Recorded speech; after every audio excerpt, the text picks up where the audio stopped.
तेजस्वी जी बोलते हैं कि लोकतंत्र की हार हुई है, मशीनरी की जीत हुई है। उनकी हार हुई है, उनके अहंकार की हार हुई है। लोकतंत्र कभी नहीं हारता है। बोल रहे कि बैलेट पेपर जब गिनती चालू हुई थी उसमें 143 सीटों से बैलेट पेपर में हम लोग आगे थे, लेकिन जब मशीनरी जब स्टार्ट हुई गिनती तो हम लोग जो है बहुमत से काफी पीछे चले। भाई तो उनको तो धरातल का ज्ञान है नहीं। जब बैलेट पेपर खुला फर्स्ट सेकंड राउंड में तो उसकी प्रक्रिया चली 8 घंटा। कि जनमत जिस तरह से हम लोग का आना था, जिस तरह से भीड़ थी, भीड़ के माध्यम से हम लोग का वोट जो है काफी ज्यादा था, लेकिन मशीनरी के चलते हम लोग हार तो गए। आप केवल माई समीकरण की बात बोलेंगे तो आपके समर्थक आपके कार्यक्रम में आते थे, भीड़ जुटती थी, लेकिन वो मत में परिवर्तित नहीं हुआ। देखिए अभी हमारे साथ सतीश जी है, राघोपुर से बीजेपी प्रत्याशी। क्या कुछ कहिएगा सर? नेता प्रतिपक्ष सभी देख रहे हैं कि वहाँ पर जब सदन चालू हो रही थी उसमें गायब दिख रहे थे। देखिए नेता प्रतिपक्ष का काम केवल आरोप लगाना है, और जब सदन में बैठने की बारी आई तो टूर में चले गए यूरोप। ये अपरिपक्वता का उदाहरण है। अपरिपक्व नेता हैं, उनको अभी सदन में रहना चाहिए था। 5 दिन का सदन था, 5 दिन के बाद जाते हो। और यहाँ का जो ज्वलंत समस्याएं थी, जो उनके कार्यकर्ता फीडबैक देते होंगे, उनके नेता देते होंगे, उसको उठाने का काम करते। सरकार सकारात्मक जवाब देती है। सरकार चाहे माननीय विधायक विपक्ष के हो या सत्ता पक्ष के हो, हर विधायकों के प्रश्न का सही जवाब मिलता है और काम होता है। उसी का परिणाम है कि 20 वर्षों में बिहार में एनडीए की सरकार ने, डबल इंजन की सरकार ने बिहार को एक नया आयाम देने का काम किया है। बिहार से भय का माहौल समाप्त करने का काम किया है। बिहार को एक विकसित राज्य की श्रेणी में खड़ा करने का काम किया है। बिहार में नौजवानों को रोजगार देने के लिए, शिक्षित बनाने के लिए कई संस्थाएं खोलने का काम किया है। इसलिए सरकार विकास के प्रति एकदम प्रतिबद्ध है कि हम विकास करके बिहार को एक विकसित बिहार बनाए। तेजस्वी जी बोलते हैं कि लोकतंत्र की हार हुई है, मशीनरी की जीत हुई है। उनकी हार हुई है, उनके अहंकार की हार हुई है। लोकतंत्र कभी नहीं हारता है। इस लोकतंत्र के महापर्व में मतदाताओं ने खुलकर मतदान किया है, विकास के लिए, अमन चैन के लिए, बिहार को विकसित बनाने के लिए खुलकर मतदान किया है। वो जो कहते हैं कि मशीनरी के चलते हम हारे हैं, अदृश्य शक्ति के चलते हारे हैं, तो हमेशा वो अंधविश्वास फैलाने का काम करते हैं। बोल रहे कि बैलेट पेपर जब गिनती चालू हुई थी उसमें 143 सीटों से बैलेट पेपर में हम लोग आगे थे, लेकिन जब मशीनरी जब स्टार्ट हुई गिनती तो हम लोग जो है बहुमत से काफी पीछे चले। भाई तो उनको तो धरातल का ज्ञान है नहीं। जब बैलेट पेपर खुला फर्स्ट सेकंड राउंड में तो उसकी प्रक्रिया चली 8 घंटा, और उसके बीच में ईवीएम शुरू हो गया। First round, second round, third round होते होते कहीं 25 राउंड, कहीं 30 राउंड का मतदान हुआ, गणना हुआ। तो उस गणना में कभी भाजपा पीछे था, कभी भाजपा आगे हुआ, कभी आरजेडी पीछे, कभी आरजेडी आगे।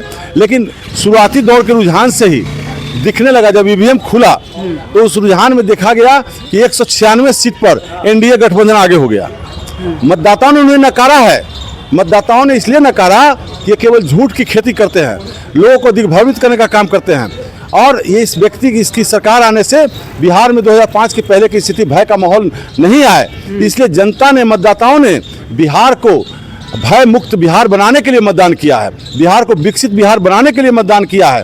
बिहार में अच्छे लोग राजनीति में आए, इसके लिए राजनीति किया है, इसलिए मतदान किया है। बोल रहे कि ये लोकतंत्र की हार हुई है, मशीनरी की जीत हुई है। और बोल रहे कि जनमत जिस तरह से हम लोग का आना था, जिस तरह से भीड़ थी, भीड़ के माध्यम से हम लोग का वोट जो है काफी ज्यादा था, लेकिन मशीनरी के चलते हम लोग हार गए। आप केवल माई समीकरण की बात बोलेंगे तो आपके समर्थक आपके कार्यक्रम में आते थे, भीड़ जुटती थी, लेकिन वो मत में परिवर्तित नहीं हुआ।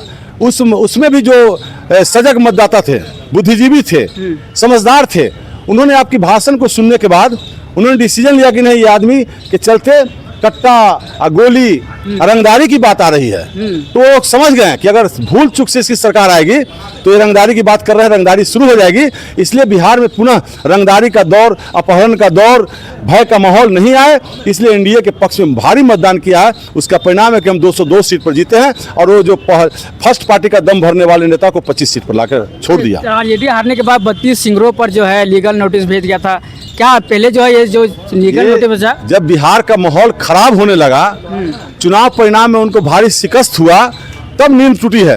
ये काम तो मंच से शुरुआती दौर में ही करना चाहिए था। रंगदारी की बात अगर मंच से हो, गायकों के माध्यम से रंगदारी की बात हो, कट्टा की बात हो, तो एक आम आवाम में दहशत फैलता है। उनको पहले ही सजग होना चाहिए था। जो गाना गाने वाले लोगों पर पहले ही नोटिस जारी करनी चाहिए थी, जिससे बिहार का माहौल बदनाम नहीं होता।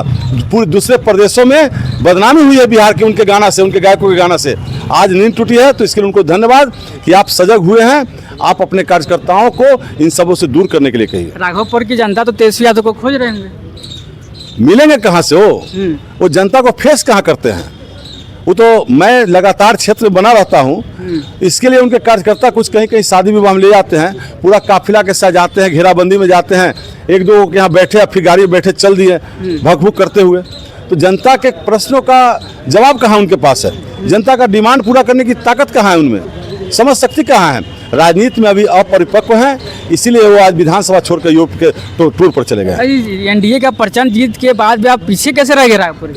अब पहले तो शुरुआती रुझान में तो आगे बहुत आगे चल रहे थे। लोकतंत्र है, किसी 2, 4, 5 पंचायत में जहाँ माननीय लालू जी रेल मंत्री रहते हुए दर्जनों नौकरी दिए थे, सैकड़ों नौकरी दिए थे, वहाँ के लोगों को लगा कि तेजस्वी जी मुख्यमंत्री बन जाएंगे तो हमारे बेटा को नौकरी मिल जाएगी। इसी भ्रम में कहीं उनको ज़्यादा मत मिल गया। और उसके गांव से कितना वोट मिला था? उसके गांव से? उनका गांव कहाँ है? वहाँ नहीं मिलता है। उनका गांव वहाँ है कहाँ? वो तो गोपालगंज के रहने वाले हैं। वो गांव उनका है नहीं, वहाँ कोई उनका मूल निवास स्थान नहीं है। वो गोपालगंज के हैं। लालू जी 95 में आए थे लड़ने के लिए। राघोपुर के लोगों को लगा, उस समय मैं भी उस दल में था, जनता दल में, हम लोगों को लगा कि लालू जी मुख्यमंत्री के रूप में जब यहाँ का एमएलए बनेंगे तो राघोपुर को विकसित करेंगे, राघोपुर को नाव से छुटकारा दिलाएंगे, राघोपुर में पक्की सड़क का निर्माण करेंगे, राघोपुर में हाई स्कूल का निर्माण करेंगे। लेकिन वो काम नहीं किए। वो काम जब मैं वहाँ का राघोपुर का बेटा सतीश कुमार जब विधायक बना, नीतीश कुमार से मांग किया पक्का पुल का, और नीतीश कुमार ने पक्का पुल से राघोपुर को जोड़ने का काम किया है।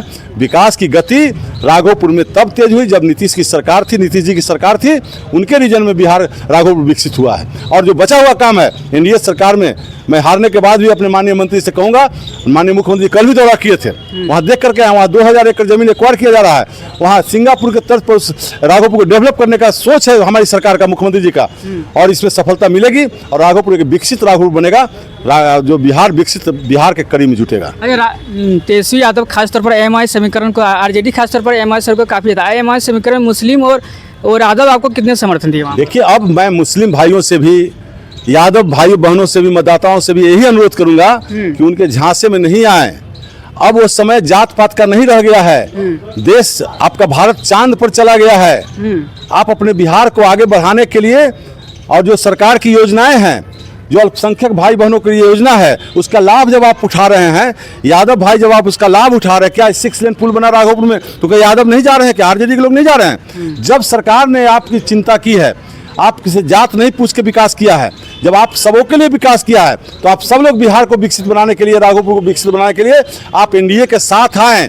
आई जात पात के जाल से, जंजाल से निकले और अपने आप को आदर्श स्थापित करें कि हम सब लोग लोकतंत्र में निष्पक्षता के साथ, जात पात से ऊपर उठ करके विकास के साथ खड़े हैं। आज आपकी सरकार में राघोपुर की जनता बोलती है कि मेरा यहाँ का पुलवा बना दीजिए, वहाँ का पुलवा बना दीजिए। बाढ़ की समस्या काफ़ी, तो जैसे जनता अभी समस्या लेके आ रहे हैं आपके पास? देखिए, आज ही आए हैं कुछ लोग पहले भी हारने के बाद भी सरकार बनी उसके बाद आए। मेरी प्राथमिकता है कि राघोपुर में जो 15-20 किलोमीटर इलाका बचा हुआ है कटाव का, उसको कटाव मुक्त करने का, राघोपुर में एक डिग्री कॉलेज खुलवाने का।